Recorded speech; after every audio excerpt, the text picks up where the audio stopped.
Hello, everybody.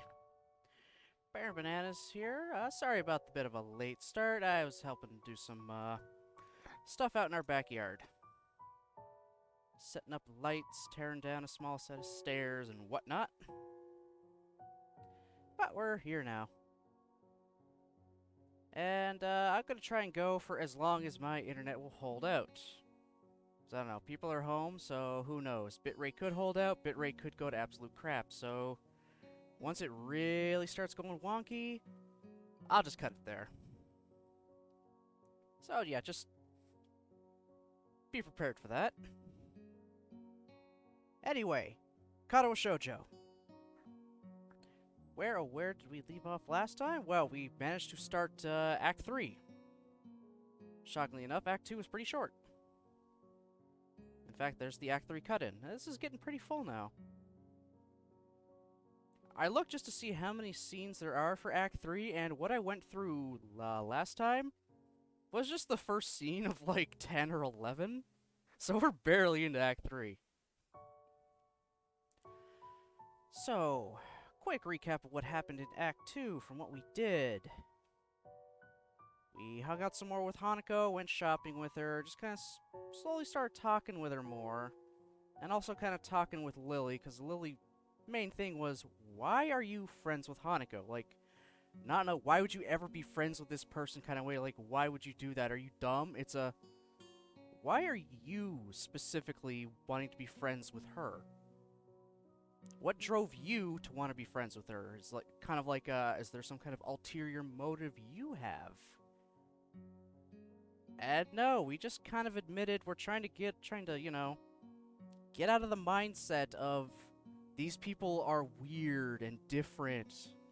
We're just trying to treat them like normal people. Like, really, that's what they are. They're normal people. They just have something going on that's a little different. But they are normal people. So he's trying to look past that. And beyond Hanako's scarring, he sees a quiet girl that loves reading and playing chess. He likes to read, and he also at least enjoys chess, so it's like, hey, there's some common ground. I can at least start some kind of, you know, connection there, make a friendship from there, and then just, you know, see how it goes. Lily liked that answer, to be perfectly honest. She'd like that we didn't have things like, yeah, let me get with the burn victim girl because no one pays attention to her, so she'd be easy, har har har, or I'm gonna do this just as a joke. No, we're doing this to make friends. We're looking past the physical and seeing what's inside. I think I blabbed on enough right there. So right after Lily asked that question, she then said, would you like to come into town with me to buy birthday gifts for her, because her birthday is coming up. So that's something we'll be probably happening during this part of the playthrough. We'll be going into town with Lily to buy a birthday gift for Hanako. We've already seen Hanako's birthday in the Lily route. Now we're going to eventually be seeing it in the Hanako route. After spending a little time with her in the library, she wanted to tell us how she got all the scars on her face. It was really hard for her. Like, she could barely get the words out. But she wanted to say it just because Lily told her about, you know, Hisao's heart condition. Because she didn't think it was fair that she knew something like that about him, but he knew nothing about her. But Hisao, being the good guy he is, said, you don't have to force yourself to tell me something you don't want to. It's okay. You don't have to force it. You can tell me when you can tell me. We then admitted that one thing we didn't tell Lily was, yeah, we had our first heart attack when a girl confessed to us. And he's like, how's that? Are we even now? You know a little more about me, I know a little more about you.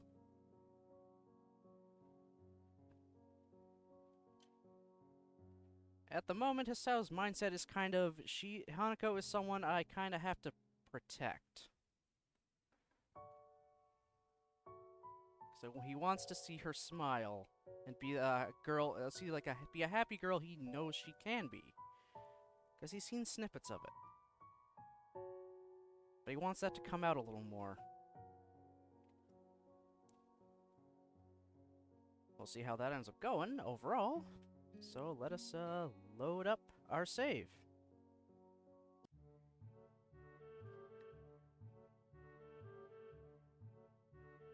The summertime sun is something to be savored, but when combined with the clean country air, it's all the better. The track and field club members are horsing around on the field ahead. Some are playing with a soccer ball, others are talking, and a few laugh as two of them mock fight with each other. None of them pay me any heed as I sit alone on the grass, underneath the shade of a particularly large tree. It's a nice and peaceful moment after a dreary day of schoolwork. I played soccer pretty often before my heart attack, so I thought it would be really nostalgic to watch them. What I'm feeling now, though, is quite distinct from that emotion. Okay, hello. I hear footsteps approaching from behind me and turn to my side to see one of my classmates taking a seat beside me.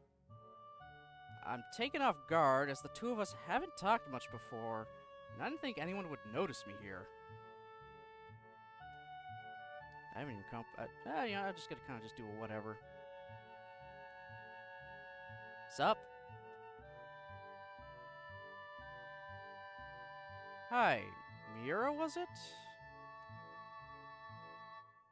Just call me Miki. Surnames are too stuffy. Likewise, then. We both look back out to the field where the guys are playing. It looks like they're getting ready to have a second game, with people spreading out to their positions and the ball being carried to the center of the field. Sure enough, the whistle is blown to begin the match and they get right back into it. Not going to play? Nah, just gonna rest for a bit. What about you? You kinda look like you wanted to play when you were watching us before. So someone did notice me after all. It's kind of a long story. Her face says that I've piqued her interest. I'm in Yamaku because I've got a heart condition. I can't really play soccer anymore. Wanted to be a soccer player, did ya? No, I only really did it for fun. My friends played it, so I played it as well. Any of those guys playing around could have been me before my accident. But I don't feel like I have any real wish to go back to that either. It's a little hard to explain. I'm still decently physically built for the days when I played, even if my strengths largely left me by now. But I got on well with the other club members. When I think about it, I should feel pretty bad watching people play when I can't anymore. Yet I don't. Maybe it's a good thing. A sign that I've gotten over it and that I'm ready to become a new person. Sorry, I'm kinda rambling. It's cool. I'm actually glad to hear that. Sounds like you really had your stuff together. Some of the people that come to Yamaku are pretty messed up at first. So, you're a member of the track and field club, then? Yep. Been in it since I first arrived. Don't suppose you're friends with Emmy? Short, fast runner, no legs?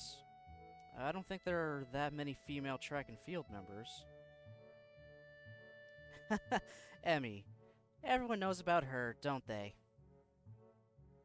But nah, I tend to get along better with guys, so me and Emmy don't really talk much. Anyway, what about you? Well, I'm not really in any clubs. Real clubs, anyway. You've been hanging around with Hanako and that blonde Amazon, though, right? Blonde Amazon? I suppose Lily has the height to fit that description, if nothing else. I nod in response without making too fine a point of things. Okay, I gotta look up how tall Lily was again.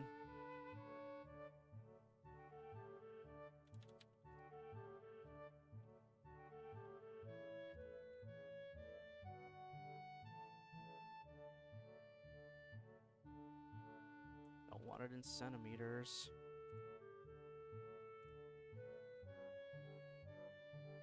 Lily is 5'6". 5'6" is considered an Amazon height?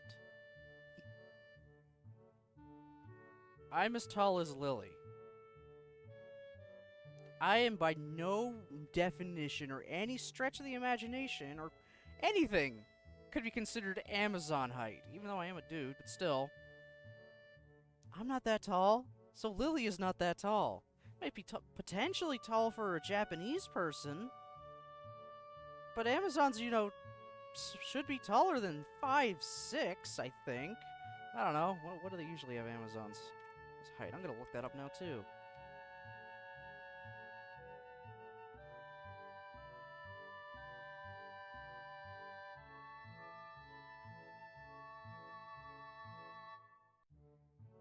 Oh.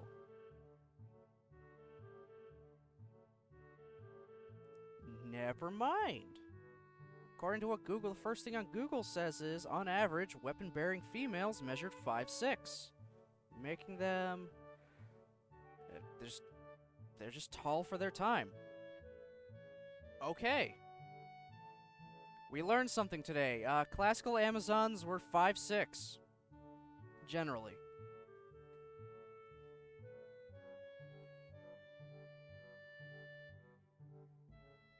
I'm as tall as an Amazon warrior.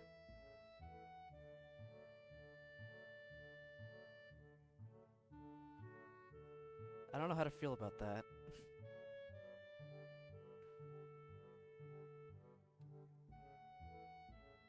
Then don't worry about it. As long as you got some friends, you don't need to join a club. A loud whistling from the field attracts our attention. One of the players is on the ground, clutching his leg, and the others stop play to jog up to him, leaving Miki grimacing. Ouch, that looks painful. That guy really has bad luck. As she continues to look out onto the field, I can't help being reminded of her own injuries. Her left arm, ending in a stump rather than a hand, has been bandaged up for the entire time I've been in Yamaku, and her injury doesn't seem that new. She turns to talk to me again and catches me looking. Both of us sit in awkward silence as she takes her bandaged arm and holds it in her lap with her remaining hand. Sorry. I guess I'm still a bit... It's fine. Really. Her tone is light, but neither of us says anything afterwards. Every disabled student here has their own way of dealing with their problems, and some finding their conditions troublesome is only natural. I'm included among them, after all. The injured guy from the soccer game managed to get onto his feet with some help and ends up hobbling off the field with one arm over the shoulder of another for support. Probably just pulled a muscle if he can still manage to walk. The whistle blows again, and the game continues once more with one less man on the field. Hanging out with Hanako and that blonde girl. You keep some pretty strange company. How so? It's just that Hanako's kind of... I don't know. Shy? No, it's not really that. It's just... she's got some issues, I think. Can't really put it in a nice way. Not that I don't think she's a nice person, though. She's perfectly nice. Just... hard to deal with. Sounds like Miki, or at least some of the other people in the class, have tried to get closer to Hanako in the past. And that it didn't go well. I think her judgment is rather harsh, given that everyone, not just those in Yamaku, have their own issues. Then again, I haven't known Hanako for that long, so it wouldn't surprise me if there's some stuff I didn't know about. I'll just take it as it comes. She's a nice person, and I think that should all be all that matters. I know how to screw up reading lines again. Yay. Miki's eyes narrow a little, and her smile spreads. You really like her, don't you? Miki certainly doesn't mince words. Do we deny that we like Hanako, or do we admit it? Well, considering all of our dialogue up to this point, I'm pretty damn sure we like Hanako.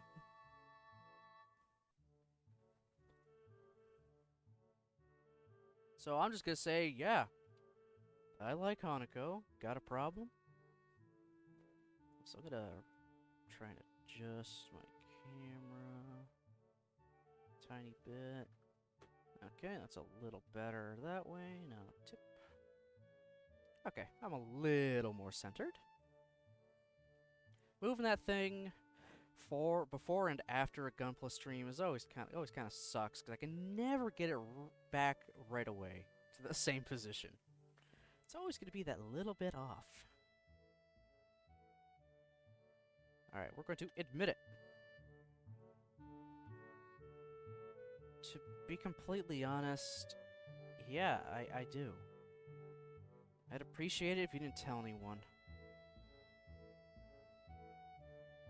Hey, whoa, you can trust me. No problems there. To be honest, I think it's kind of cute. If you want to go for it, don't let me stop you. Thanks.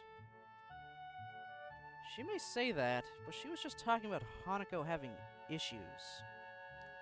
Still, I want to hold myself to the words I said. Hanako's problems don't matter. I'll deal with anything that comes up because I want to help her. There's even the smallest possibility that I can pull Hanako out of her depression and seclusion, and I should work towards that no matter what. If she needs a prince, then I'll be that prince. As I think about the possibility of a relationship, I can see Miki grinning at me while watching my face. I'm no doubt blushing, and looking away from her only makes her laugh. Miki gives off a different vibe from the other girls. Talking to her feels more like talking to a guy than a woman. Her saying she prefers male company doesn't help to dispel that notion either. That means she's a person. You're talking to a person. You gotta be weird saying there's differentiation, like talking to a guy than a woman. I mean, yeah, sure, they could potentially talk about different things, but I don't know. I'm probably just reading way too much into that. Hisao's got weird thoughts on things a lot of the times. But I've also got to remember, this at least started being put together back in 2005. So I gotta account for that as well. So there might be a few weird things. Kind of weird, like, why? That's just how it is. It's technically a product of its time in a way, but still respectful as much as it can be, and plus, I mean, this is a realistic view of somebody. Especially someone who just had a major life-changing event. He's still trying to figure things out. And I mean, also cut him a little bit of slack, because he's only an 18-year-old kid. So I gotta be less harsh on him for stuff like that. I gotta take into account the time and what he's currently going through. He's still trying to adjust. Figure out the world.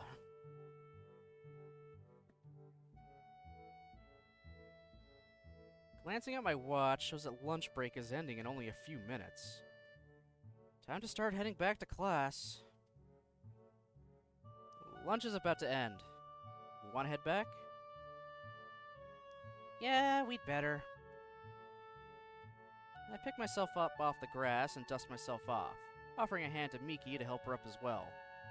She takes it and easily pulls herself up, showing the muscles moving her toned bare arms in the process.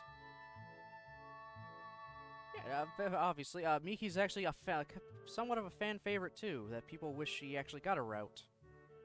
'Cause, I mean, she has her own model. She's got got enough of a personality on her, too, and there's, I believe, yeah, there's like 2 music tracks that didn't make it into the final game, and one of which everyone's saying feels like it would fit as a theme for Miki. So there's been plenty of fan fictions and whatnot of pseudo Miki route. As far as I know, there's also one fan fiction that goes like above and beyond, like load up the like just download the soundtrack. Inside the fanfic, they actually have points that say, "All right, start playing this song. All right, start fading that song out. Now play this one." They're trying to they're trying to give them the VN feel through a fan fiction. I'm unsure if there's actually any like custom custom CGs they did for it that they link to, but they're trying to do the VN thing outside of any kind of game engine, which is actually impressive. And I think some people have maybe set up some kind of bot so that they at least time it so the music will start and stop depending on how quickly you read, so you're not having to manually do it every time. It's actually really impressive that someone, or potentially many, I'm not sure how many people worked on it, took the time to do something like that, working out, alright, I'd want this track to play here, then fade out, and then go to this track and whatnot. Like, that takes so much more time. Just writing the damn thing would take a while, but now trying to figure out where music fits into it too? I gotta applaud these people, seriously. I need to applaud the fanfic writers for that.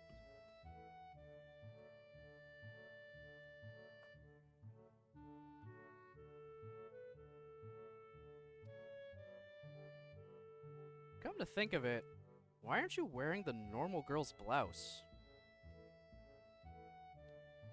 It's too hot and constricting. The boy's uniform is better anyway. Okay, fair. That's fair. She throws her arms around a bit to emphasize her point, which has the side effect of showing off one particular part of her body that would be especially constricted by the blouse. God damn it, Isao. God damn it, Isao. The two of us start to walk back to the main building through the gardens, talking as we go. Sounds like you're settling in well. That's a relief. It was pretty surprising to get a transfer student at this point in the year, considering the exams are coming up. Don't remind me. Don't worry about them. Just cram it and you'll be fine. That doesn't sound like good advice. She claps my shoulder a couple of times as she grins. I don't think she takes school very seriously. You seem like a smart guy, and Muto's taken to you well already. You're like a hand in a glove. Now to work out whether that's a good thing or a bad thing. I still don't know what to make of this school. I've been here a few weeks already, but I still feel dazed at times. You'll get used to it. Just give it some time. It's only high school, just like any other. She makes it sound so simple, but I've never thought about it that way. To me, Yamaku symbolized a marked shift in my life. I was no longer normal. I was different, and was to be educated with other different people. And yet, I'm walking back to class and talking casually with a classmate during lunch, after watching some others play a game. All perfectly normal. Maybe she has a point. Again, like Yuko said back in Act 1, it's only an elephant if you or a problem if you make it a problem. It's like there's only an elephant in the room if you let there be an elephant in the room. If you have an issue with it, it's going to be an issue. If you don't let it be an issue for you, it won't be an issue. past it. They are normal people. They are normal people like you, like me, like anybody else. They have their own things going on like everybody else.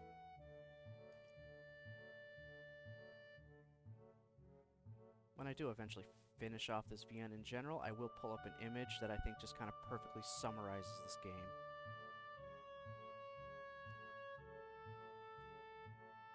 Maybe I should just look at Hanako the same way.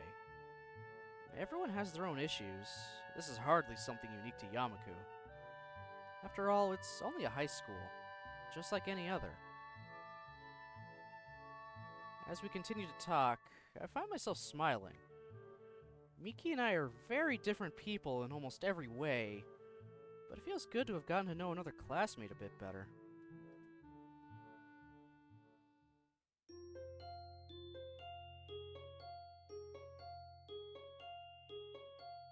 At least you know someone that isn't Kenji. Ugh. A light breeze blows the scent of early summer around my head while I wait for Lily. Small, white clouds litter the sky, breaking up the monotony of the blue. Isao, are you here? Lily's voice lits on the breeze as if they were one and the same thing. I stop gazing into the sky to examine Lily. With a peach off-the-shoulder sweater and tan ankle-length skirt, in addition to tan sandals, she's quite a nice sight. Yeah, I'm over here, Lily, near the gate. Were you able to sneak away from Hanako? Yes. It's not uncommon for me to go out during weekends, so I don't think she noticed anything suspicious. That and she has someone else she sees. Lily purses her lips as if she maybe shouldn't have continued. I find it a little hard to believe. Hanako's seeing someone? Really?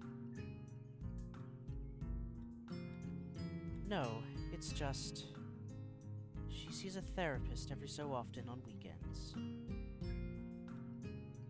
Oh. Well, that does make a lot of sense.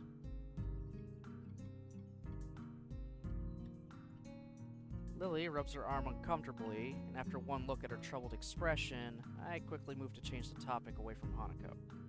One moment.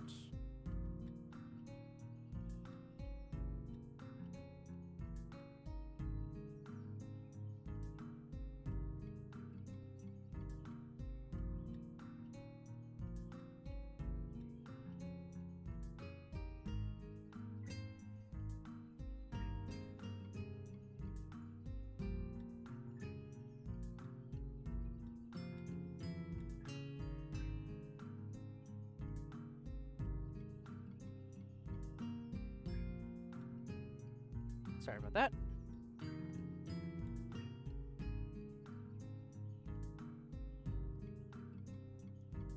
Huh. Yes. I was just wondering. You can get around the city on your own? Lily sighs at my consternation surrounding the topic of her blindness. I'm my own worst enemy sometimes. I can, yes. It's easier when I'm out with a friend or my sister, though. I wonder how Lily gets along with her sister. Being an only child, it's hard to imagine having a sibling. Imagine what having a sibling would be like. So it makes me a little envious of her. Right. Well then, the bus arrives in a few minutes, so we should probably get a move on. And now the bitrate is going nutso. Because of course it is.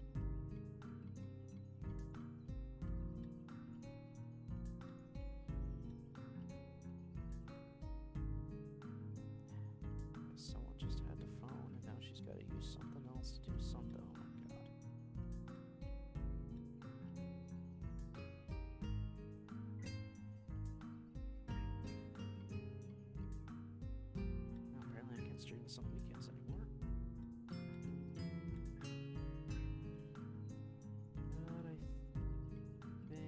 that'll hold for now.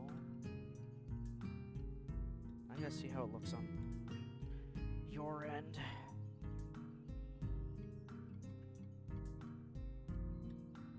Just turn it on, do that. Let's see, just how does this actually look?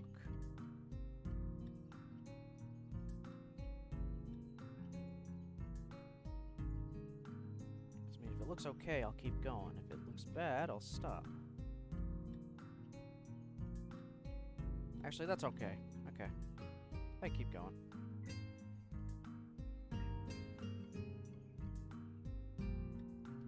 Indeed.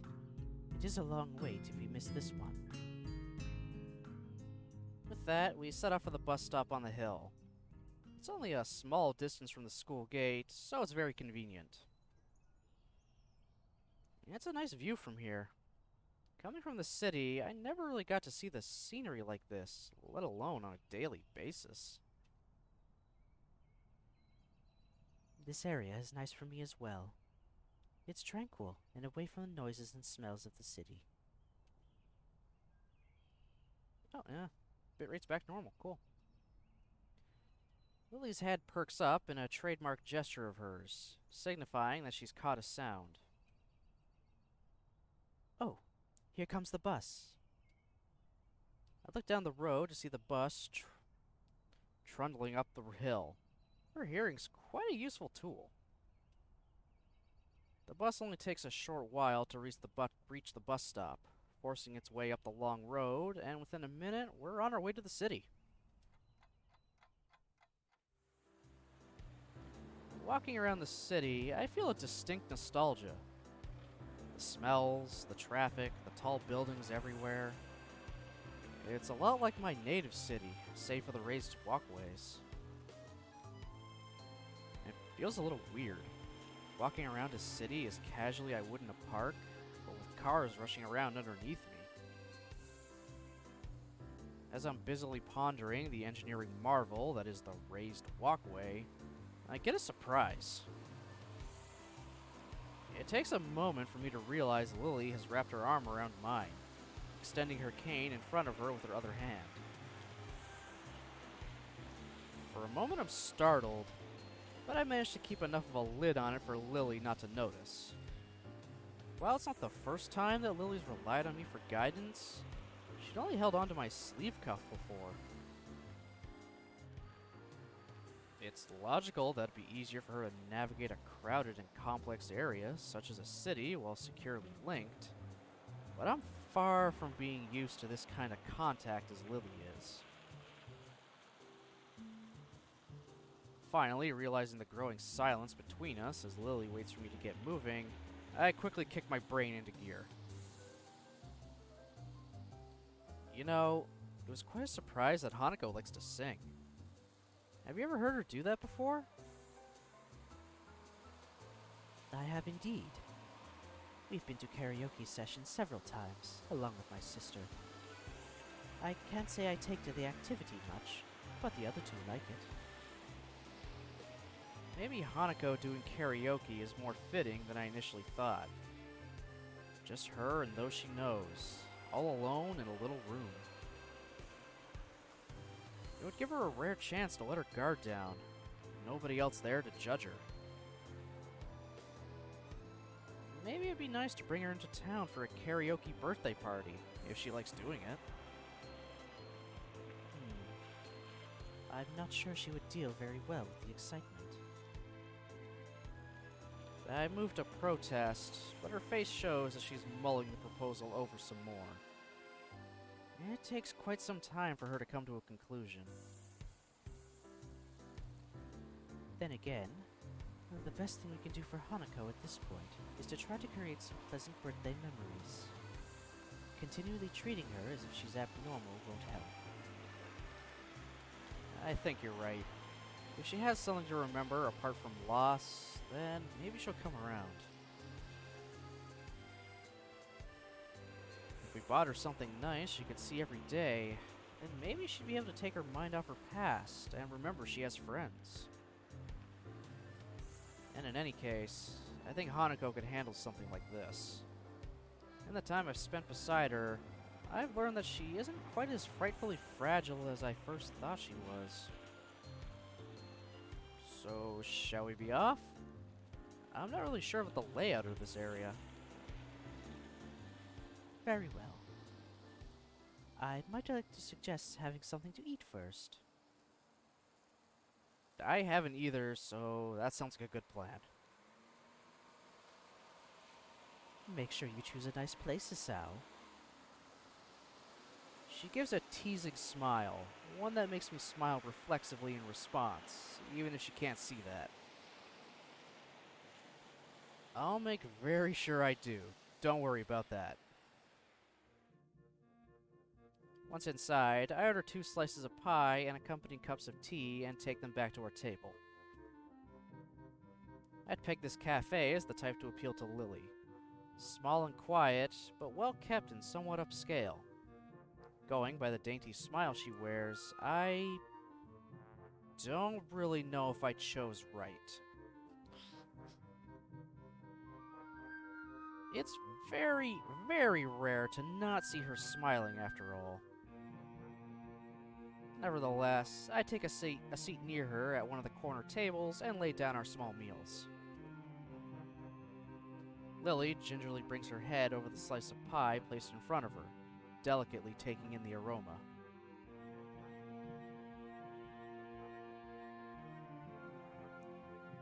Lemon pie, is it?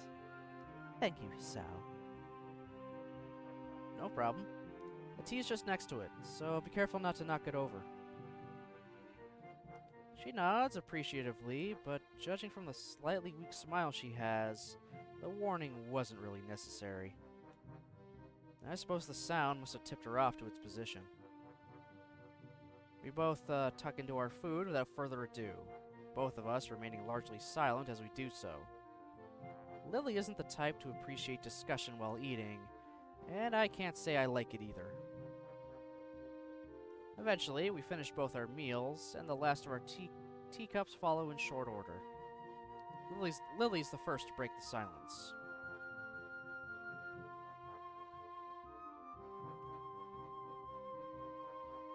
That was very nice. I must say, you've chosen quite well, Hisao. This is the first time I've really had much of a look around the city, so all I could really do is choose somewhere that looked nice. Damn. Sorry. I feel really bad for inadvertently bringing up the subject of sight around Lily, but she doesn't appear to mind much. Quite the opposite. She almost looks amused by my awkward attempt at an apology. You are thoughtful, Hisao, but sometimes I fear that it gets the better of you. There's no need to change your speech on my account. Lily truly is pretty comfortable in dealing with her condition. I still hasten to change the subject, as I can't really say that I share her confidence in the matter. Have you lived here for long? Seems like you have this place pretty much sorted out. She quickly waves her hand in front of her face to dismiss the notion.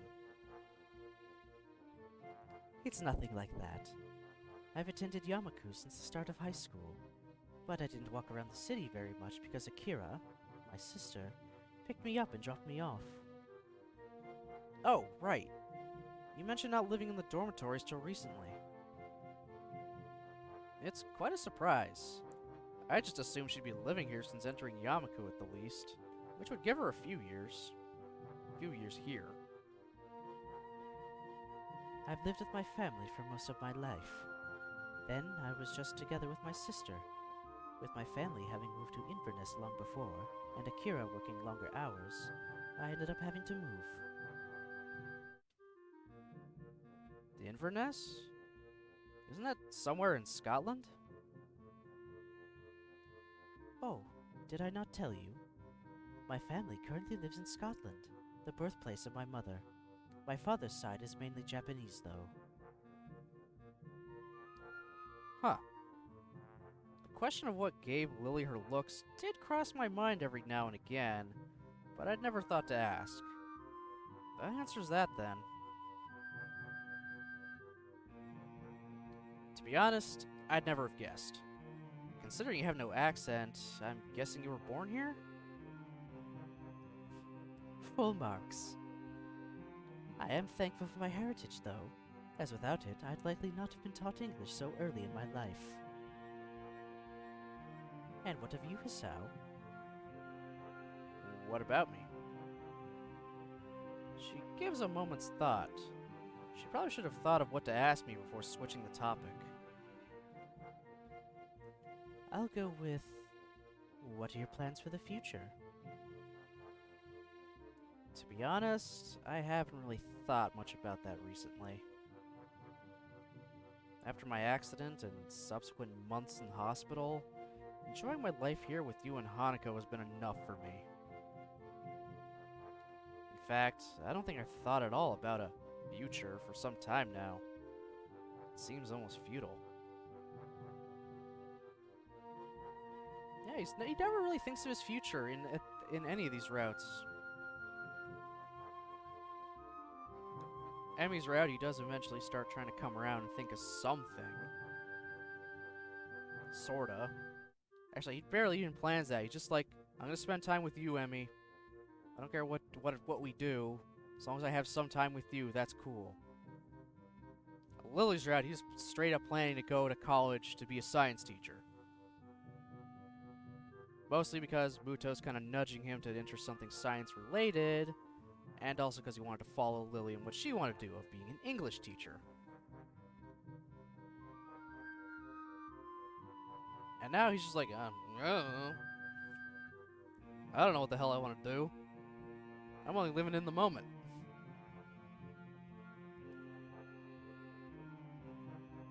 This is your last year of school. After this, you will have to fend for yourself one way or the other. It's not like I don't know that. I just haven't put much thought into it since then.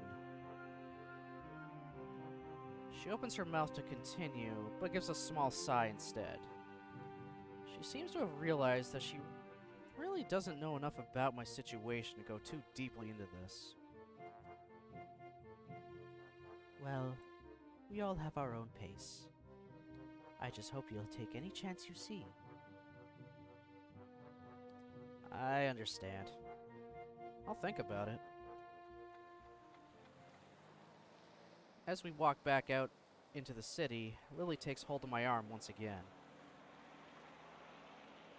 So, did you get any good ideas for a present? To be honest, no. I've never been very good at picking them. As absurd as it sounds, perhaps we should just look around? Hearing Lily utter those words throws me for a moment. Right. How do we do that? That's just the reaction I was expecting. It's simple. You can go window shopping and just tell me what is around. If something interesting comes up, then we might get an idea. Right. I'm still not so sure of this, but I'll take your word for it. I think we'll manage.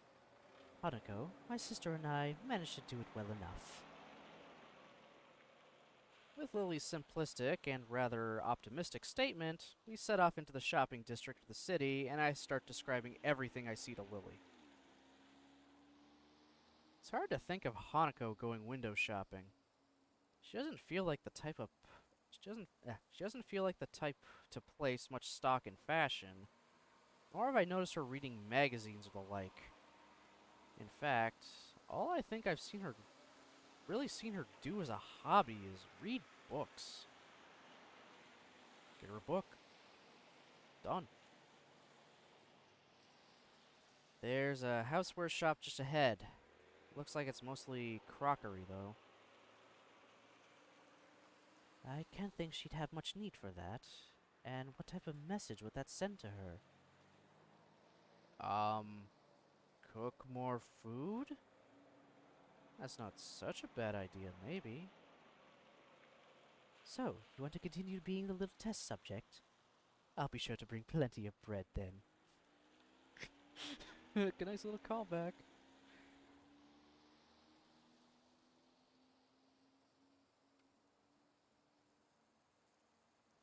Sometimes, it's best to leave these things alone, Hisao. Once again, I get the feeling that Hanako's exploits in the kitchen aren't always successful. Lily must have had to help her with that sometimes. Let's see. Next along is a bookshop. That seems like a good one. She's always reading. Yes, but there are a few problems with books. I'm not quite sure what she has and hasn't read. What about a gift card then? There's nothing as impersonal as giving someone a gift card. It's like saying, I don't know enough about you to work out what you'd like. I always thought of it as making sure they got what they wanted. Giving people gifts is supposed to show them the level of affection you have for them. If you can't decide on a simple gift for them, then how much could you think of them? Jesus. Damn, Lily. Just damn. Criticizing the gift things? Sometimes a gift card is good enough. I'll gladly take a gift card. I don't care. Right. No gift cards. Lily seems overly passionate about this, but I can see her point. If you're gonna get something for someone, you should put at least some thought into it. If I want to get something for Hanako that reminds her of us every day, then what good is a gift card? In that case, what did you get Hanako last year? A porcelain doll. I thought if she had someone to talk to, it might help ease her pain. A doll isn't ever going to criticize her, after all. So, should I be looking for a doll shop? If you could be so kind to keep a lookout for one, I would be grateful. Sounds good to me, though I wish you'd mentioned it earlier. But if I did that, then you wouldn't have started thinking for yourself, would you? Once again, Lily has a point. My brain is currently analyzing every store we pass for gift options. If Lily had mentioned a doll shop to begin with, I wouldn't have thought of anything else. We wander through the city streets, but seem unable to find anything that resembles a doll shop or anything I could consider a fitting present.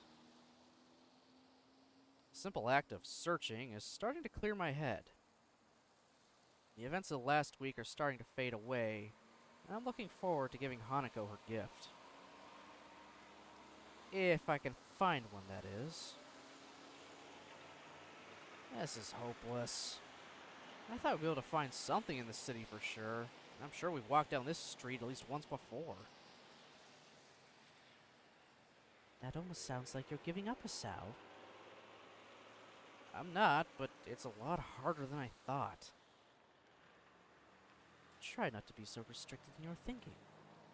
Maybe we should actually go into some of the shops and have a look around? That might work. I've never really been any good at window shopping. Lily and I circle around the city streets once more, this time popping into stores that catch our attention. In the end, though, nothing comes up as especially appropriate. Hanako's tastes are often quite hard to pin down at the best of times, thanks to her intensely private nature, and those tastes we do know are hard to accommodate. Maybe we could take a break for a minute? I'm a bit exhausted. I agree and leave Lily to rest against a railing while I go and get a couple drinks from a nearby vending machine. After walking up to the vending machine and grabbing myself some lemonade, I find myself at a bit of a loss. Not really knowing Lily's taste, Taste, I decided to take a guess and grab something that seems a little girly, but not too weird. Strawberry flavored milk. Bro, just a water bottle would have been fine, probably.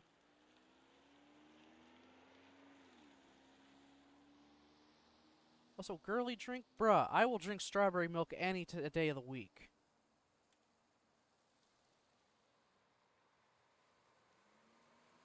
Back. I walk up to her and place the carton into her outstretched hands, making sure she has a grip on it before letting go. She feels out its contours before opening it and taking a tentative sip. Her approving smile afterward telling me I made the right choice. We both rest and have a quiet drink for a few minutes. A familiar soft ringing begins to sound from Lily's side.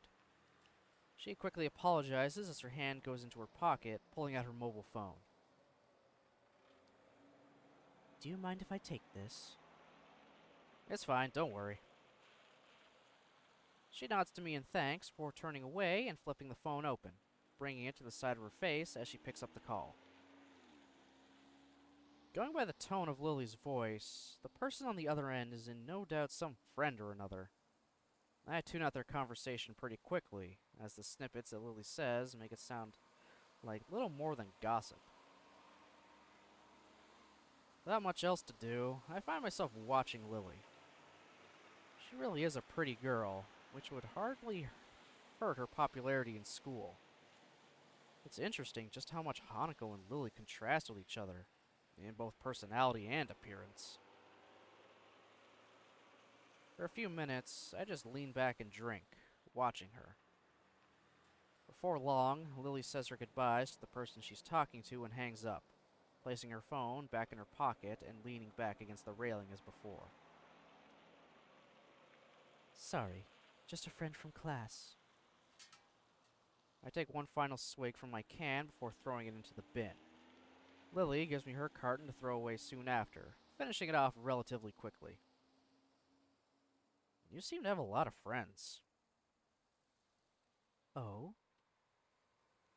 Lily waits for me to continue, her interest piqued. I was just thinking that you and Hanako contrast really heavily. It's hard to imagine Hanako doing a lot of the things you do, or knowing the people you know.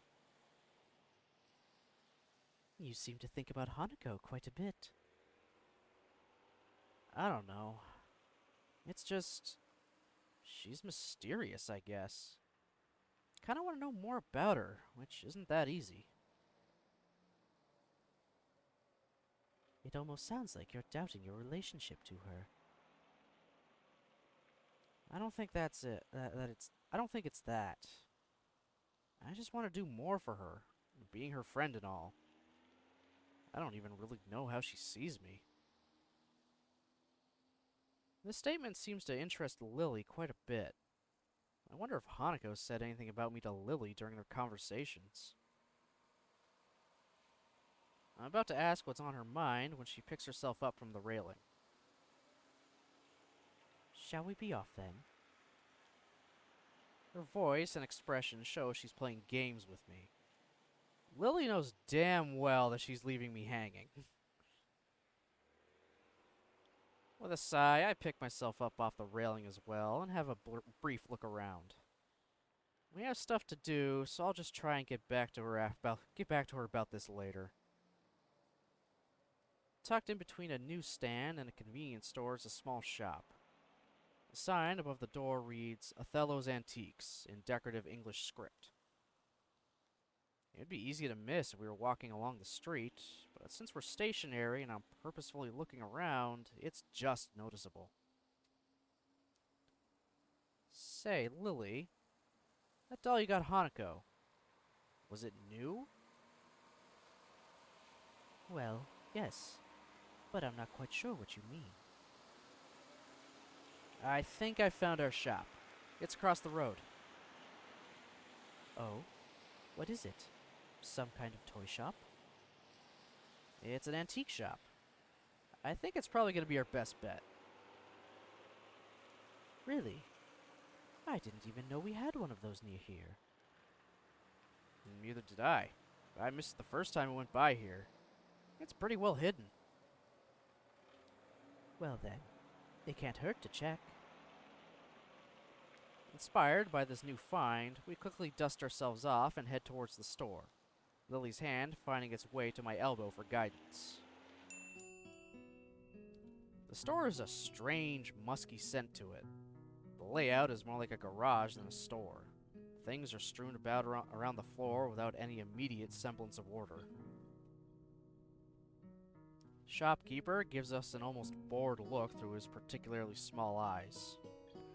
His face looks weary and tired, and his dress style is distinctly that word. I totally said it wrong the last time it came up, I think in Lily's route. Anachronistic? I think that's it. Anachronistic. His dress style is distinctly anachronistic. He gives us a polite nod of welcome before going back to his book. Lily holds tightly onto my arm, and I find myself having to split my efforts between making sure we don't miss a potential gift for Hanako and making sure Lily doesn't inadvertently bump into something. The task is quite difficult given the haphazard way the store is laid out, and the many things poking out of the shelves that are on or sitting on pieces of furniture. But eventually, we safely arrive at an old desk covered in dolls and teddy bears. I think this is the right place. There's pretty much every kind of doll you can imagine here. That should make the choice much simpler. Could you please pick one for me, Hisao? I had a feeling it would come to this. I picture Hanako in my mind, and I try to imagine which of the dolls before me would suit her the best. My eyes wander across the collection. Each one is exquisite as the one before it. The sheer number of styles is boggling, but eventually one catches my eye. Here, what about this one? I pick up a small porcelain doll that looks to be at least somewhat affordable. Dressed in a Victorian-era green dress with a little brown hat sitting atop its blonde hair, it looks a little like Lily. I gently pass it to her, who delicately feels her way around the object, while wearing a look of slight concentration. It certainly feels beautiful. Do you think it would suit Hanako in your opinion? I think it would. It could look good in her room. In that case, I'll trust your judgment. Will you be getting her something as well, or shall this be a shared gift? I'm not sure. I think I should get her something myself, but I don't think getting her another doll is such a great idea. Maybe. I let my voice trail off as I look around the shop. Resting on a writing table not far from us is a decorative box that catches my eye. Wait here. I think I found something. My, that was fast. I gingerly walk through a collection of crystal glassware and pick up the box. Okay, it's a different box. I thought they were going to make some kind of reference to, you know, the music box, but no, okay. Whew.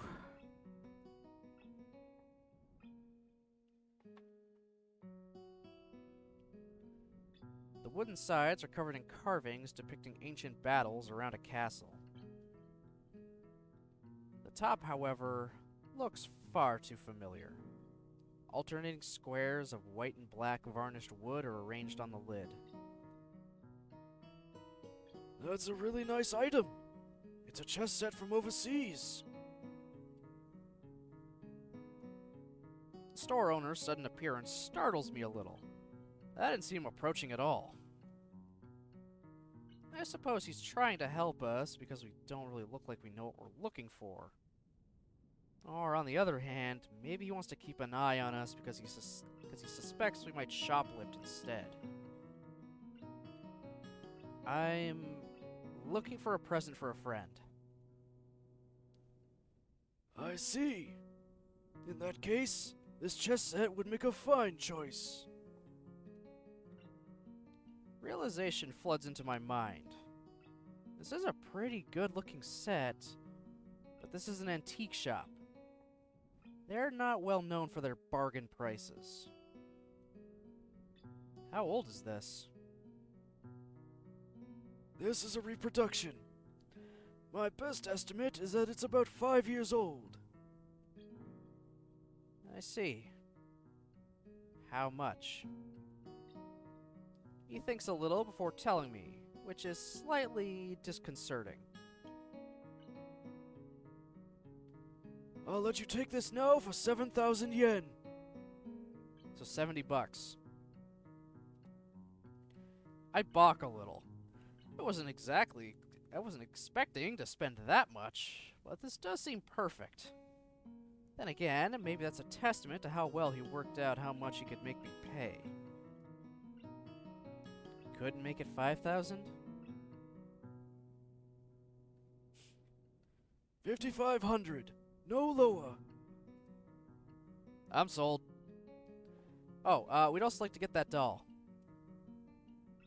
The store owner looks over my shoulder, focusing on Lily and the doll in her hands. His eyes narrow, and he visibly takes a moment to switch mental gears. In the process, his smile drops slightly. Ah, I guess that means that not everything in this store is a reproduction. are you quite sure you want that doll, miss? I trust my friend's judgment. I see. Oh, no offense. None taken. If you could please wrap it for me, that would be appreciated. Yes, of course. But it is 20,000 yen. Lily reaches into her purse and presents 4 crisp-looking 5,000 yen notes. Lily is casually dropping $200 on Hanako. Meanwhile, we, haggled down to $55 for a chess set. Lily gives no fuck. She'll flaunt her wealth.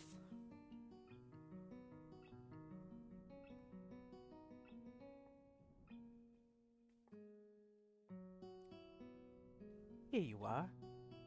20,000 yen. The storekeeper dutifully takes them and the doll and proceeds to the counter. I take Lily's arm to guide her there. Are you sure about this? It's okay. I have the funds I need. As I said, I trust your judgment.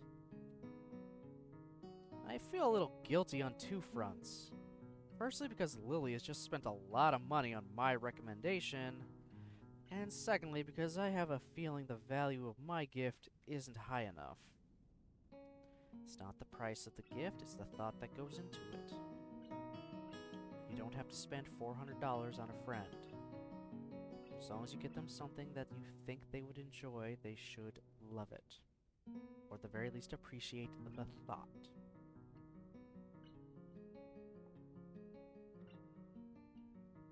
Yeah, that's right, I'm calling you out.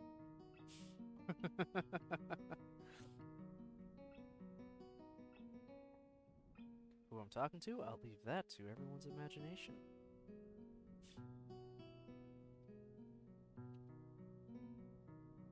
Nevertheless, Lily does seem to get somewhat awkward whenever the mention of money comes about. I hand the shopkeeper my present and the money for it in turn. He puts the cash into the register before busying himself with wrapping the doll and repeating the process on the chessboard. Eventually, he finishes the gift wrapping and hands us both our presents. Please be careful on your way back, and do come again. Thanks. Indeed. Thank you very much. The store owner bows deeply to us as we leave. Well, it did take us all day, but we found something in the end. That we did. Now that the presents are wrapped, I'm feeling a little impatient to give them to Hanako. It's a common reaction to buying gifts, wanting to see the reaction of the receiver as they discover what it is. That is me in a goddamn nutshell. I'll tell you that right now. I buy these gifts and I want to give it to people because I want to see how they react to it. Whether it's a funny gift or something I know they would actually really like. I want to see how excited they get, or I want to see how much they laugh their ass off at it.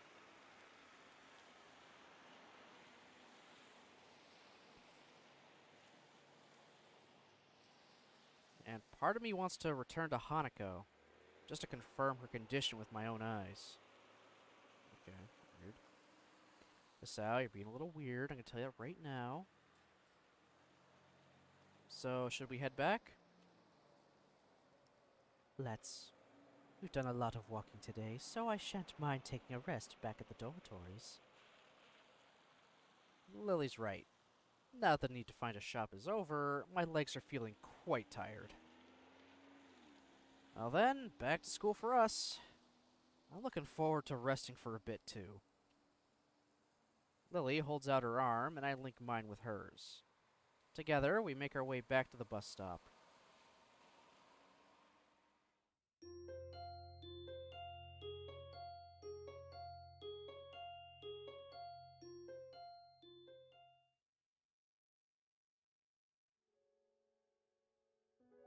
Oh boy, I think I know what's coming. I hope I'm wrong. Muto reads equations and formulas to us one by one, in his usual, unenthusiastic monotone directly from the book. It's possible that he might be excited about what he teaches us. Sometimes he can display an awkward spark of passion for it, as if he's starting to get into the material. Most days, however, are like this one. What we're covering is fairly simple, so I find it increasingly difficult to keep my concentration on him. It's not too long until my legs begin aching again, which only makes it even harder.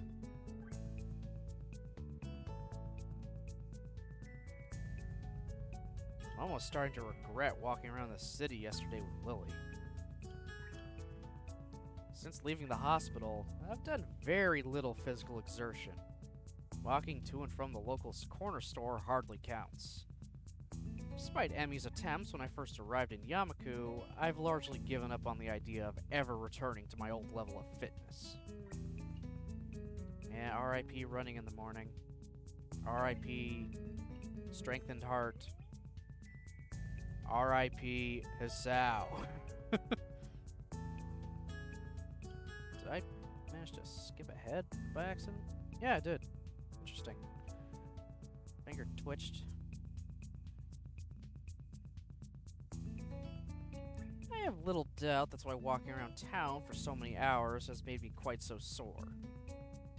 It's depressing, and it reminds me of one more thing I can't do since I had my heart attack. Makes me feel pathetic.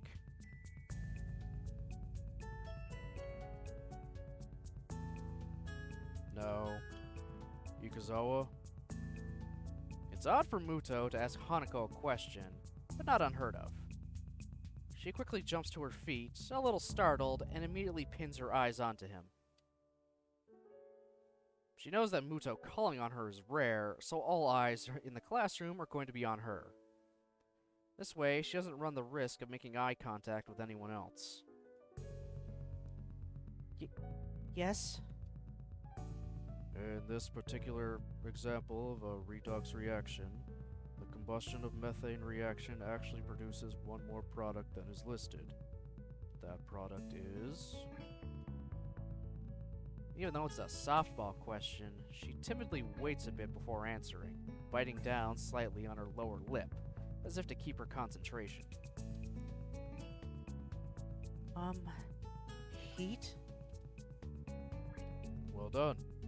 This is an exothermic reaction, the reaction giving more heat than is put into it.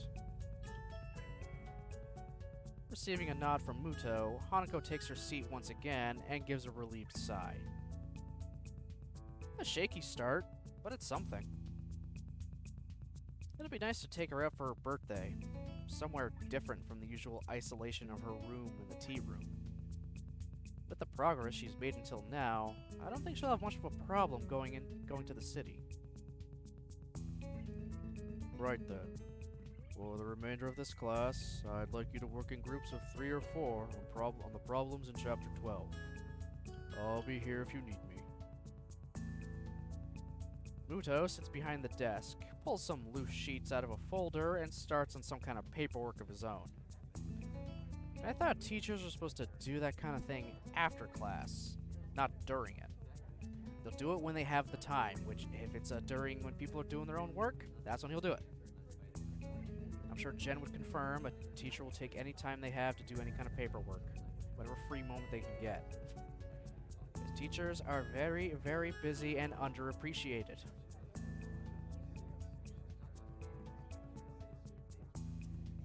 Sorry, just messing around with something from yesterday on my desk. From when I was posing the new kit I built yesterday on stream. I grabbed another of my kits, just kind of pulled a bunch of accessories off of it to make it a little more simple looking. It's gone from having a fold-out sword, a rocket launcher, a big-ass gun, and a shield to just a small gun and his pulled sword. I probably could mount the rocket launcher or something on his side skirts. I don't know, I'll figure something out for that later. Anyway.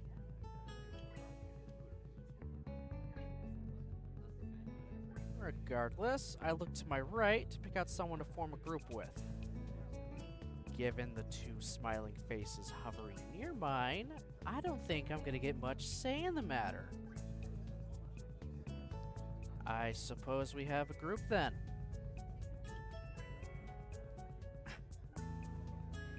Hee-chan, you want to work together? Okay, that's great. It's really been a while. Class begins the process of noisily shuffling the desks around, with Shizune doing the same as she puts hers in front of mine. She is a little lucky to not be able to hear the din of the classroom, which is loud enough to cause some discomfort. Truth be told, working with Shizune and Misha is probably a good outcome. Shizune and I are pretty good at this subject, and Misha has really nice handwriting.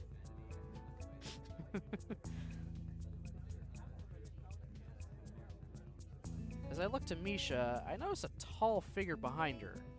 The shadow catches Misha's attention as well, and she turns to face the dark-haired observer. Good afternoon, Hanako. Hello. Shizune finally notices Hanako after looking up and following the gazes of Misha and I. In quick measure, she taps Misha on the shoulder to get her attention before signing away.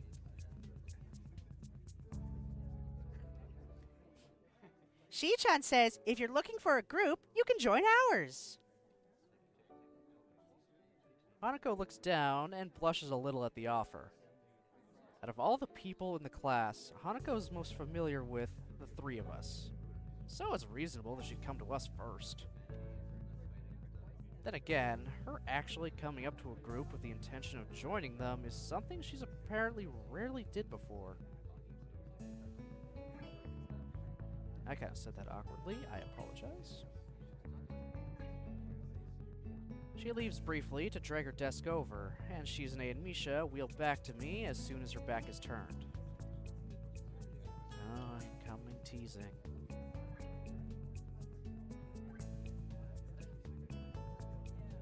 I guess we get to play again, Hee-chan. You hardly ever play with us anymore. I wonder why. You two always seem to have some ulterior motive.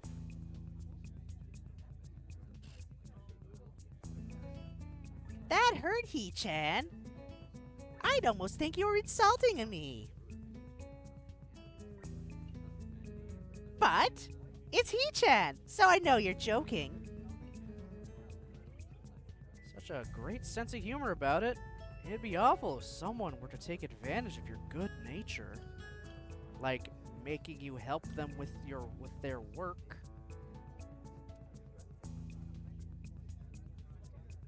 Insert wahaha here. Shizune seems excited for a second, A little surprised that I'm willing to challenge her, but when she sees Hanako coming back, she backs off with a smile. I guess the mind games are over early today. Thank God. Hanako gently sets down her desk in front of Misha's. Her eyes are locked downwards, and I'm left wondering why until I look around the class. Most are busy setting up their own groups, but a few are casting curious glances at her. At this range, it's hard to tell whether that is... At this range, it's hard to tell whether that is where their interest in her ends, or if they're talking about her as well. It's strange. No one bats an eyelid when Hanako runs out of class to avoid group work. Now that she's making an effort, they're staring at her as if she's done something wrong. We all move to sort ourselves out, spreading our textbooks and worksheets around the larger surface created by 4 joint desks. It isn't long before the class as a whole gets down to work.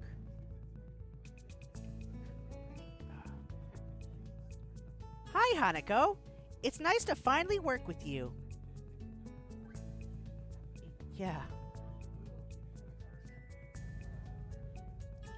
Are you the reason He-chan has been avoiding us lately?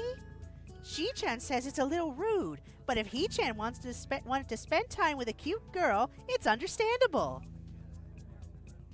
Oh my god. I don't think it's like that. Hanako starts to fidget, unused to this kind of attention. Yeah, because Shizune and Misha are a little much, so they go into the tightest wound ball of anxiety and poking it. With a goddamn bat. Not poking it lightly with a stick, no, they got a baseball bat and they're tapping at it. Good job, guys.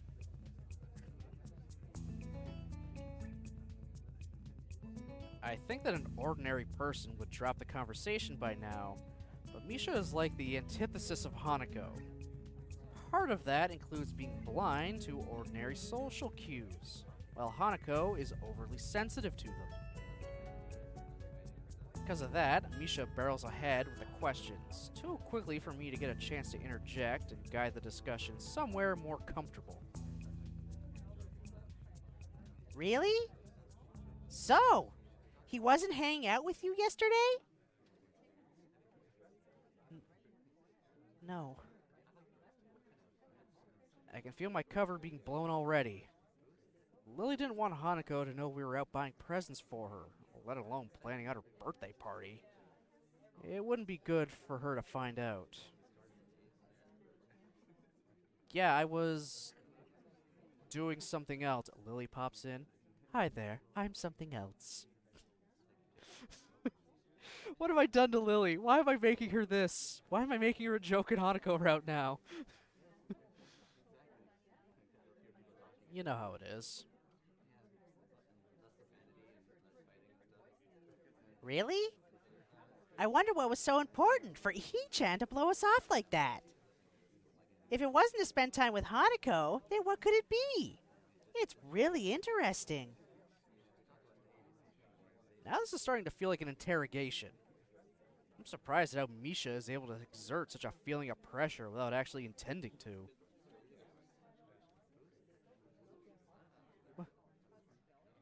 Were you with Lily?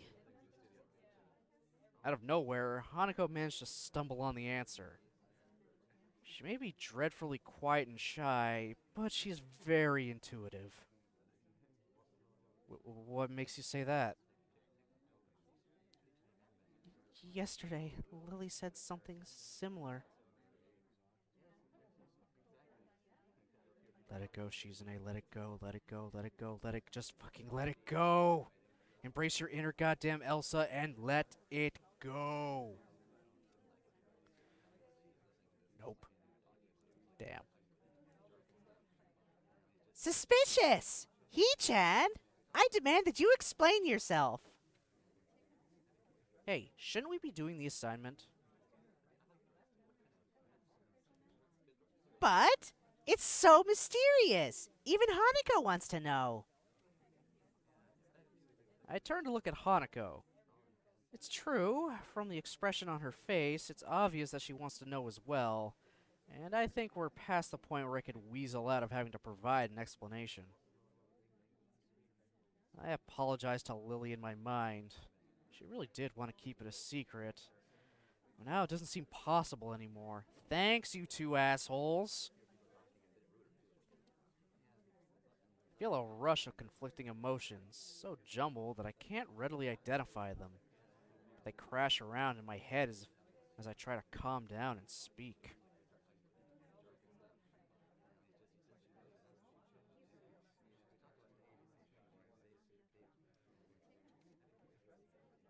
Alright, I'll tell you. I went into town with Lily, but it wasn't what you think. Lily and I were, for Hanako's birthday, we were... The cat is out of the bag, but it looks like Hanako is taking it a little better than I thought she would. A brief silence passes around our little group as Shizune and Misha look at each other sheepishly. I can tell they didn't expect their game to turn out like this.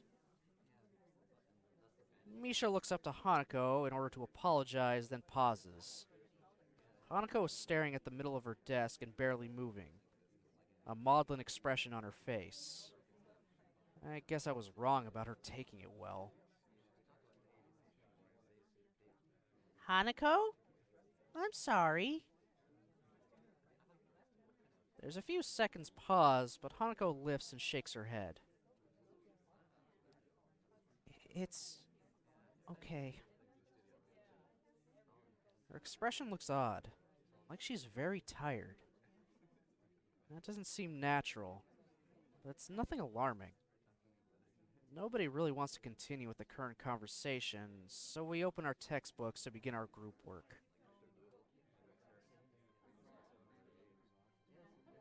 This is pretty dull. All the equations we're supposed to work out as a group will take a while. Most of it is going to be boringly mechanical. It almost doesn't help that while it didn't go as bad as it could have, it left an awkward atmosphere around us. Still, we manage. Shizune's face betrays that she has about the same expectations of our work as I do, and the two of us begin to write our group's results. Misha, on the other hand, is scrunching up her lips and very visibly trying to make heads or tails of what we're doing. Hanako is looking on quietly, absorbing what we write and what I say. She usually has this same expression when the teacher speaks.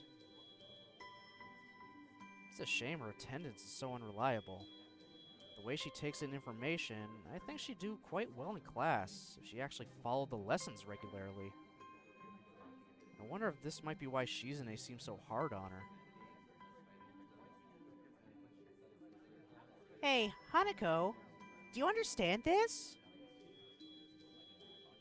Misha looks to Hanako, but I suspect her hope is more to find a comrade in ignorance rather than genuine help.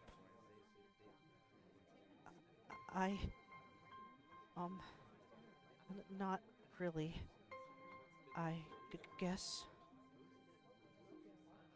I'm surprised by how tense she is in answering, but she settles back down. She breathes out, and the way her upper body and head lower reminds me of a deflating balloon. You okay? I could go over this a bit if you want. Hanako shakes her head slightly, but then again, I don't think she needs the extra explanation despite what she said. Misha quickly interjects, entirely oblivious, and I end up slowly going through how we ended up at one of our results, step by step. Times like this remind me that this kind of work may not be mechanical for everyone, but rather feels that way to me due to my grasp of the subject.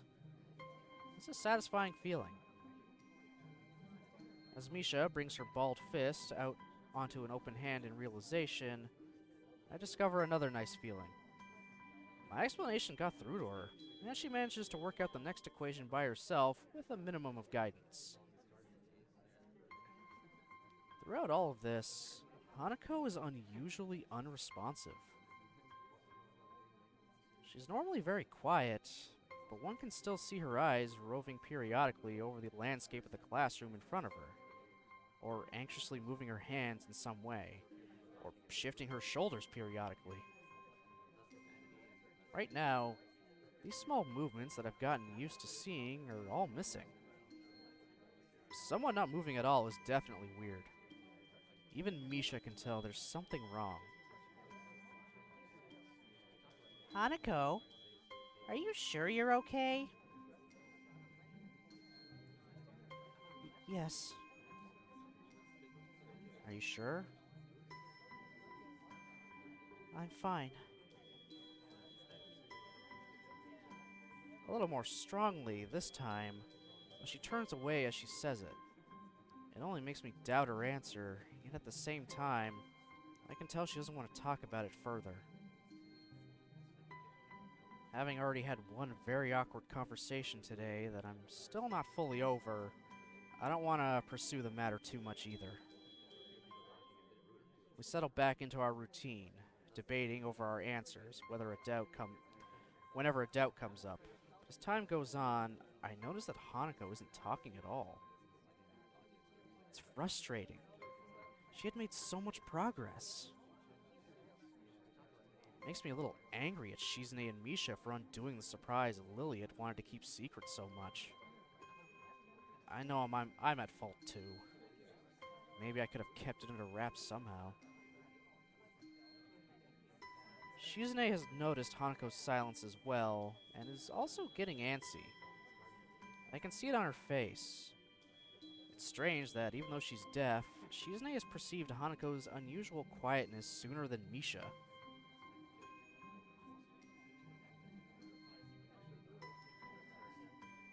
Hanako, you're being too quiet. You have to contribute too. Someday we might work on a bigger project, like one that's so big it's worth celebrating afterwards, like with ice cream or cake. If you act like this, we won't take you along. Yeah, the cake they bought with the rest of the school budget. Yeah, all that cake just for them. Just for these two. A fucking truck ton of cake for 2 teens.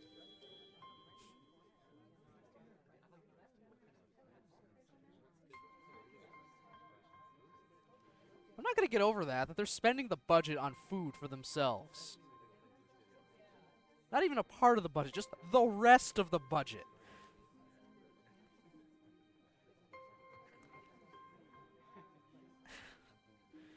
Like, how is the school not saying, no, you cannot use the school budget for cake?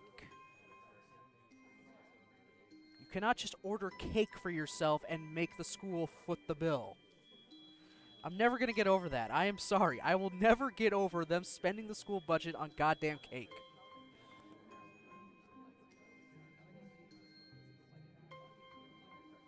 I can tell they're trying to tease her to bring her out of her shell, but I don't think that kind of approach will work on Hanako.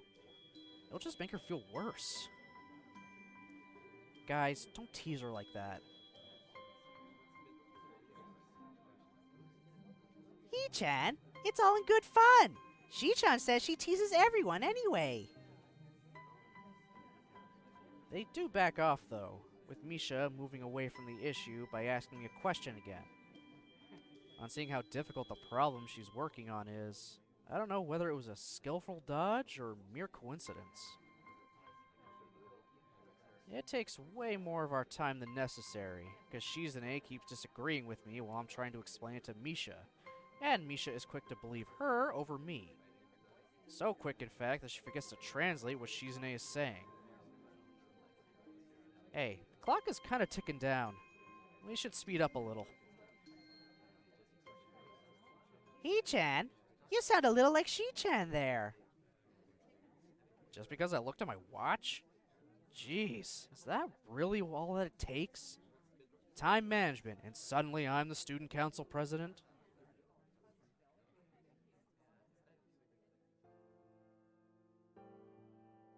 I look at Hanako's desk to see how she's doing and freeze. Our papers are covered in equations, but Hanako's only halfway there. Seems like she hasn't written anything in the past 20 minutes. When I realize that, I want to kick myself for how dumb I've been. I should have known that someone as fragile as Hanako wasn't just gonna brush off what happened so easily. But I've been too eager to move on from an awkward situation to notice. She's been slowly shutting down for the last half hour, and I had no clue. Her pen is still in her hand, but she doesn't slowly spin it around like she usually does. There isn't a single idle movement from Hanako. Only the fact that she tries to inch away once she feels she's in a Misha and me looking at her tells me that she's even still conscious. We look away, and at least in my case, it's partly out of shame that it's gotten to this point. Though on the outside she's shut down almost completely, I know it's a different story on the inside. What kinds of things could she be thinking about as she tries harder and harder to shrink into herself? As if by willing it, she can somehow disappear. Everyone is looking at her, now stealing quick glances in between putting the finishing touches on their work. Misha attempts to ask her what's wrong, but that only makes the problem worse. If she weren't frozen to her seat, she would probably run out of the room right now. Oh, Hanako. Misha's questions are loud enough to be heard throughout the entire classroom. And for a second, I'm ready to snap at her, because I can only imagine how much worse it's making Hanako feel. Of course, if I were to do that, it would only make the situation worse. I'd believe that Hanako had gotten stronger, and she has, but it wasn't enough, and I was too eager to believe it. Now, she's terrified, alone in the middle of the classroom, and there's nothing I can do without drawing more attention to her. It's infuriating. Misha's worried, and even Shizune is biting her lip. None of us know how to deal with this situation, so I decide to call Muto. His judgment would probably be better than ours. I look up and manage to catch his eye, silently motioning for him to come over. I want to make as little fuss about this as possible, since if there's anything that would make this worse, it's more attention being focused on her. I know that Hanako can see everyone staring at our group, specifically at her, because they know if there's a problem, it has to be her. Everyone knows her, and it's the first thing anyone's mind would leap to. Her reputation for being a truant has marked her as an unusual person, even in unusual Yamaku. Who knows how many times they've stared at her before. Maybe it's because she's seen the class staring at her so much that she fears their gazes like she does, cowering from them. The time it takes Muto to walk over must be like an eternity to Hanako. She looks as if she's about to fall over. Muto quietly begins to ask us what's wrong, before catching himself as he sees Hanako. Did we upset her? Don't worry. Muto bends down after calming Misha and looks intently at Hanako's face. Hi, Yukazawa. Can I help you at all? His voice is hushed and gentle. Everyone's acting so differently around Hanako now that the whole class has noticed something's wrong with her. Hanako doesn't respond, so Muto gently rests a hand on her shoulder. I don't like this.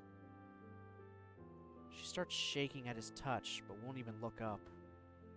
Hanako continues to stare into the equations on her desk, vision so unfocused that I doubt she even sees them. She is worse than before. I remember not even an hour ago she was able to talk to him almost normally. Muto grimaces a bit as he stands again, and now that his expression's changed, I can see that he wasn't exactly unaffected by what happened either. He takes a breath to settle himself before speaking in a very quiet voice. I'm a little impressed at how quickly he takes control of the situation. Is that it? Nothing's wrong then? Muto seems to say that to no one in particular. However, his words sound convincing enough that most of the people who are looking over at Hanako now turn away, getting back to their work. He gives a quick glance to his left and right. Several people at the desk around us are still staring curiously, but other than that, we seem to have escaped attracting too much attention. Muto notices me doing the same as him and smiles a little, in his usual stilted way. I think, for Ikazawa's sake, it would be good to quickly take her somewhere away from others. Akai, Akamichi, could you please take Ikazawa out of the classroom? I'll keep everyone settled, so please don't worry about anything but her, okay? He looks at Misha, tell her to interpret his words for Shizune, but she's already finished her translation by the time he does so. It's remarkable how little thought she needs to sign, as she still looks quite dazed otherwise. Nodding, Shizune and I stand and move to either side of Hanako. Muto steps back to allow us some room and talks to the table behind us, as some people there have begun to mutter between themselves about what's going on. We look at each other before lowering ourselves in unison, taking one arm around each of our shoulders and lifting. The two of us begin to walk at a slow pace to make sure we don't inadvertently hurt her. As much as we try to make this look normal, I'm quite sure there would be many more gazes on us if not for Muto's distraction. Eventually, thankfully, we reach the door and go through. Nobody's outside, so we walk down the hallway. It doesn't seem like it's making her more at ease than when she was in the classroom. Finally, I ask her if she wants to just sit down. For a while, we simply stay in place and wait for her to say something. Shizune tentatively rubs Hanako's shoulder a little, but there's no response. Eventually, she shakes her head a little when Shizune tries again. Both of us are looking at her, so we pick up on it immediately. Shizune's hand again comes across Hanako's shoulder as she awakens, her face lifting to two very worried and anxious people looking at her. She looks at us silently for a while. I'm initially worried she might freak out or do something extreme. But those fears prove unwarranted as her expression slowly changes from an almost lifeless blank stare to a more normal, withdrawn shyness. She wordlessly lowers her head, her eyes evasively moving to the side. She looks embarrassed, almost ashamed. I want to say something, anything to help. I can't, though. I don't really know what just happened or even what caused it. I feel helpless and ashamed of myself for not being of any use. Shizune sighs before looking at me. Even without words, I think I can tell what she's asking. I'll take Hanako to the nurse.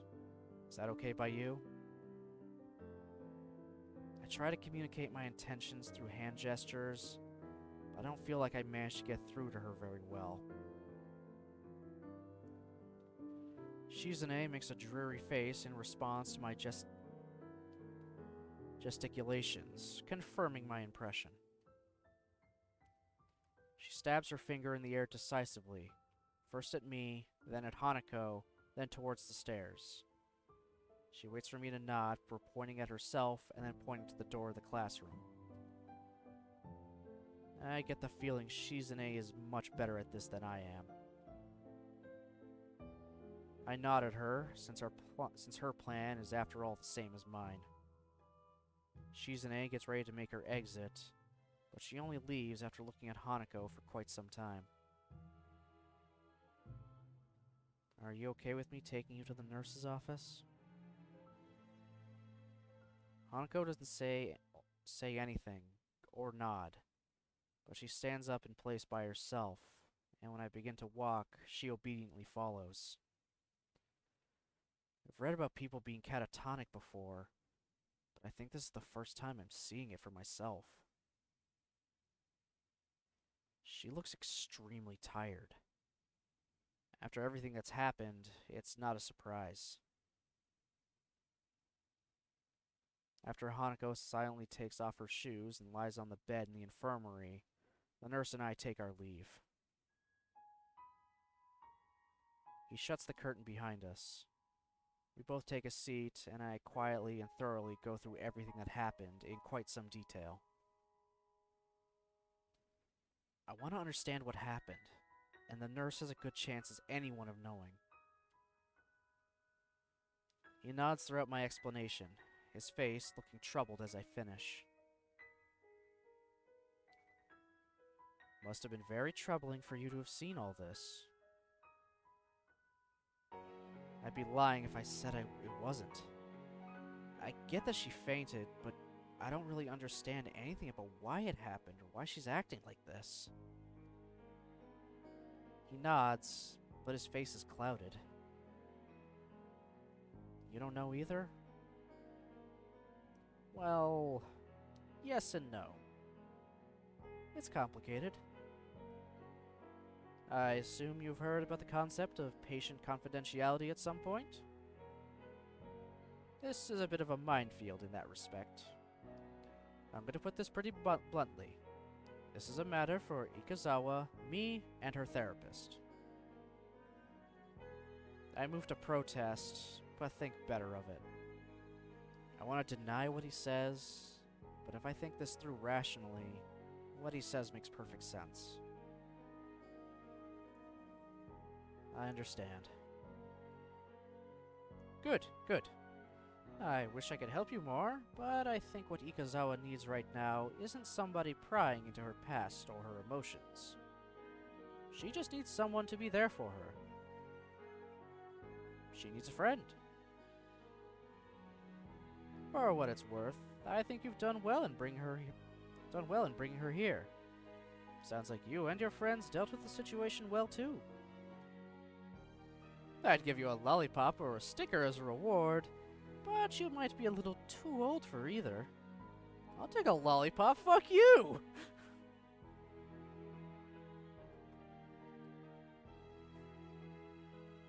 He gives a cocky grin, obviously trying his best to lighten the atmosphere. I'm not really in a laughing mood, but he does manage to get a smile out of me. Thanks. Do you mind if I stay here with Hanako? I appreciate the thought, but I think it would be better to let her rest for now. She'll be let back to her dormitory room this evening, so you could visit her then. I agree with him before standing. It feels like all I can ever do around the nurse is humbly agree to what he says. But it was the same with the doctors in the hospital, too. The walk back to the classroom is a long one, my mind feeling heavy under the weight of so many things happening so suddenly. Even as I re-enter the classroom, I'm thinking about Hanako. My stomach feels like it's turning into knots while I think about how to deal with her. I still don't know what I'm going to say when I see her again. Thankfully, the class doesn't pay me much heed. There are a couple of questioning glances, but overall, not many people seem very aware of what happened. Muto raises his eyebrows to get my attention when I pass by his desk. Okay. I take it Ikazawa is in the infirmary now? Yeah. I took her there, and the nurse said I should let her rest. Muto nods, assuring me that I made the right call. He scratches his chin for a second before rising from his desk. Everyone, I want you to continue with the exercise. Nakai, I'll see you in the hallway, please. The speech is hushed, but overall, he doesn't seem to be acting too differently from how he usually does. Being a teacher, maybe it's to be expected. As we go out into the hallway, I notice him take a quick glance left and right to check if any students are milling around. The hallway is nearly soundless, but I can't think of anything except waiting for Muto to speak.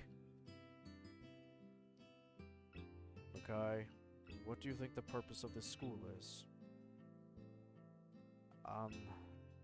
To cater to the needs of disabled students? Muto scratches his head as he shakes it. No. If we wanted to do that, we would have built a whole new school from scratch. One floor, talking whiteboards, that kind of thing. Look around, Nakai. The school is about giving you all a future that you would have been denied in regular education. Huh? Think of it this way. If we wanted you to graduate and go straight into a hospital, do you think we'd put in this much effort? The bluntness of Muto's statement temporarily stuns me, causing me to forget about the immediate situation. No. That's right. We want you all to leave here as useful members of society. I'm not quite sure I'm following you. I have high hopes for you, Nakai. You are possibly the first student I've had that gets my lectures. That isn't something that a teacher should be admitting so freely. You could easily take your studies of science well into university. Have you ever considered that? I can't say I have. Well, what have you considered? For your future, that is. I can't say I've put too much thought into my future. For a moment, I am distinctly reminded of Lily questioning me about the same subject. It's only been a little over 5 months since I was gasping for air on the ground. It's too soon to be thinking about the future. And besides, Hanako's problems seem much bigger to me right now. Muto gives a disapproving sigh before continuing. Think of this place as an opportunity. Here, you have boundless facilities, good teachers, plus the added bonus of the nurse and his staff. You should be doing nothing but thinking of your future. Right. As I raise my head to meet his gaze, a thought occurs to me. It's almost like Muto totally sidestepped the issue at hand. Excuse me, but why do none of the staff seem to care when Hanako skips class? I've seen you watch her walk out of class more than once. Shouldn't you at least say something? Well, Nakai, it's not really that simple. Every student here has special needs. If it weren't for that, then we wouldn't have a school here. For example, I wouldn't keep you in class if you were having trouble breathing, would I? But that's not... Muto cuts me off before I can even think about finishing my sentence. Ikazawa's case is very much like that. But instead of CPR or a pacemaker, what she needs is time and space. The faculty was made aware of this from the day she arrived here. Thus, whenever she feels the need to leave classes, we let her do so. And even though she isn't a star pupil, she seems to pass all of her exams, so it hasn't affected her ability to study. Isn't that enough? I open my mouth to protest, but I can't find fault in his argument. While her condition does at first seem to be wholly psychological, its worst effects have been on her psyche. No, sorry, physiological. Apologies, I mixed up the P words. Physiological. Her condition seems wholly physiological. But the worst effects are on her psyche, so yeah, she's probably have some issues physically, but it's on the mental side of things that it's really taking a toll. Ooh, yep. Both elbows snapped, crackled, and popped.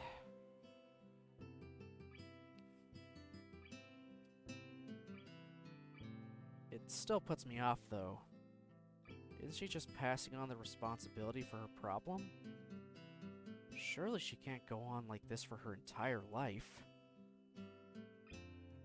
I understand you might not be used to this kind of thinking yet. It's been a big change for you. That said, it's less than a year until graduation now. Maybe you won't have to get used to this school. If you keep your head down, I'm sure you'll do well enough in your exams. I numbly nod, more to simply acknowledge that I'm listening than out of agreement. I felt like I was getting used to the school. It feels like it's just been thrown back in my face. But what about Hanako?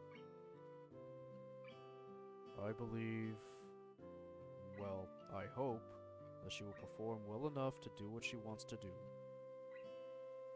What that is, I don't know. Not all students leave school with an idea of what they want to do, unfortunately. He takes care to emphasize the last word, as if it wasn't clear enough already, and gives a moment to mull his words over. Today's been a troublesome day for you, and I doubt you'd be able to concentrate much anyway after all that's happened. So I'll allow you to take the rest of the day off. Your grades have been good in this class so far, which makes me think you won't have any trouble catching up on what we're doing. He gives a small smile along with his praise, as if to make up for the seriousness of his lecturing before now. Go collect your things, and I'll see you tomorrow. Right. Thank you. Muto's roundabout speech has left my thoughts scattered. I'm still not any closer to working out what I can do to help Hanako. If anything, my mind is all the more confused after what Muto said.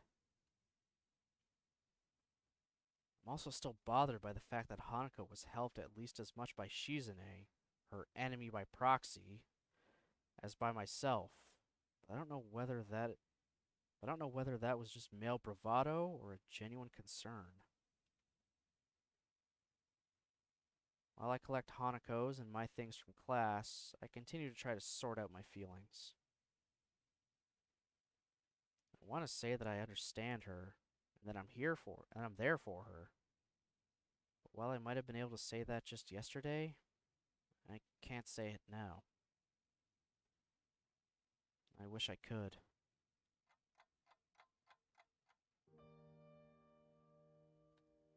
I am going to save here for now.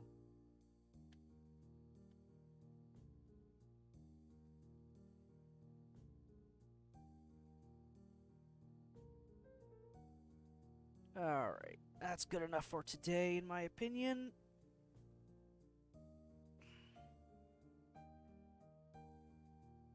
I'd love to go farther, but I've got other stuff I need to start doing.